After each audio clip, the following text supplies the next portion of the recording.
Hello everyone, welcome to my channel শিমম healthy ফুডে। আসলে ওটস কি, ওটস কেন খাই আমরা, ওটস কতটা উপকারী আসলে এটা বলে শেষ করা যাবে না। ওটস হলো এক প্রকার খাদ্যশস্য। এটি প্রচুর পুষ্টিগুণ সমৃদ্ধ একটি খাদ্যশস্য। মূলত ঠান্ডা আবহাওয়ায় এটি জন্মায়।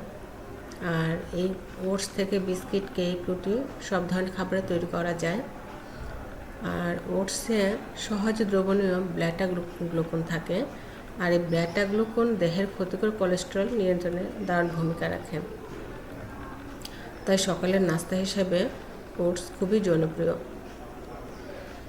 পুষ্টিবিদরাও বলেছেন দুনিয়ার সবচেয়ে স্বাস্থ্যকর খাদ্য হলো ওটস। তাই আমি ওটস হিসেবে কী নিয়েছি আজকে সকালের নাস্তা আমি ওটস নিয়েছি, পাকা পেঁপে নিয়েছি, বাদাম নিয়েছি, মিক্সচার বাদাম, কলা নিয়েছি আর দুধটা আমি গরম করে নিয়েছি। আর এটা খুব বেশি রাখতে হবে এমন না, এটা 2 থেকে 3 মিনিট রাখলেই ওটসটা একেবারে দুধের সাথে মিশে যায়। আমি 2 কাপের চেয়ে একটু কম ওটস নিয়েছি আর দুধ নিয়েছি 1 কাপের মতো।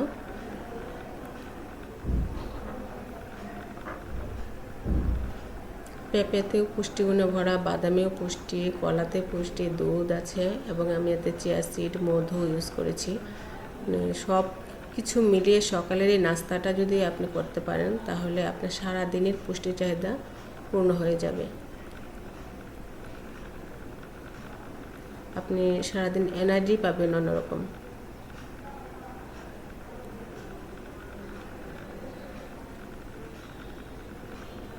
আর এতে ফসফরাস, ম্যাঙ্গানিজ সবই আছে।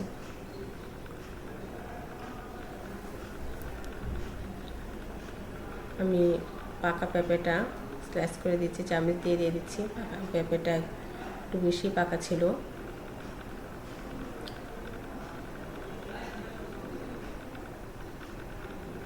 প্রতিদিন সকালে যে এক ধরনের ফ্রুটস পাওয়া যাবে এরকম না, হাতের কাছে যে ফ্রুটসই থাকে সেই ফ্রুটস দিয়ে আপনি খেতে পারেন। ওটসটা আমি তো খাই, মাঝে মাঝে আমার বাচ্চারাও খায়।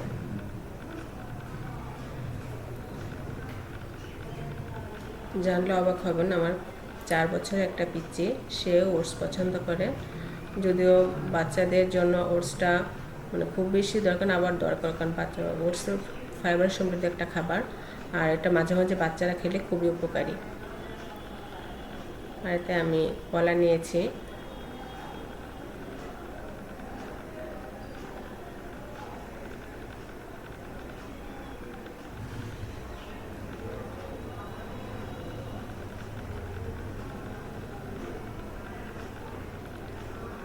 রায়ান কীভাবে ওটস খায় এটা আর অন্য একদিন ভিডিও শেয়ার করব। সে দুধ, ওটস এবং এনার্জি বিস্কিট আছে সেটা মিশিয়ে সে নিজে নিজে তৈরি করে খাবে।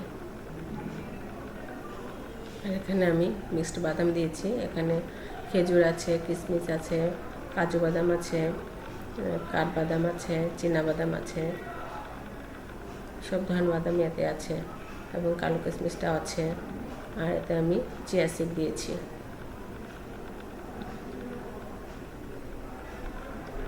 সব কিছু মিলিয়ে দেখতেই পাচ্ছেন আমার সকালের নাস্তাটা কত ইয়ামি ছিল। আর এতে আমি মধু অ্যাড করেছি, একবারে পিওর একটা মধু।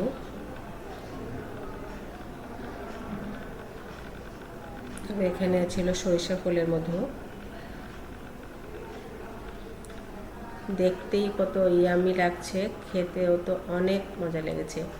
আমি কি বলবো, সারাদিন আমার খাবারের যে একটা অন্য চাহিদা, বিশেষ করে কার্বোহাইড্রেট বেশি খেলে, ভাত খেলে কিংবা রুটি খেলে খিদেটা আরও বেড়ে যায়। কিন্তু এই ওটস মিল্কটা যদি এইভাবে তৈরি করে খান, আপনি দেখবেন আপনার ক্ষুধা বেশি লাগবে না, আপনার কী বলবো, এবং এনার্জিটাও পাবেন অন্যরকম। সারাদিনে কোনো ক্লান্তিই লাগবে না আপনার। খুবই উপকারী, আপনারা এভাবে খেতে পারেন। 100% কী বলবো, বিশ্বাস করতে পারেন আমার এই ওটমিল রেসিপিতে। তো আমার এই ওটমিল রেসিপিটা যদি আপনাদের ভালো লেগে থাকে তাহলে কমেন্ট করে অবশ্যই জানাবেন। আজ এই পর্যন্তই। ভালো থাকবেন সবাই। ধন্যবাদ সবাইকে।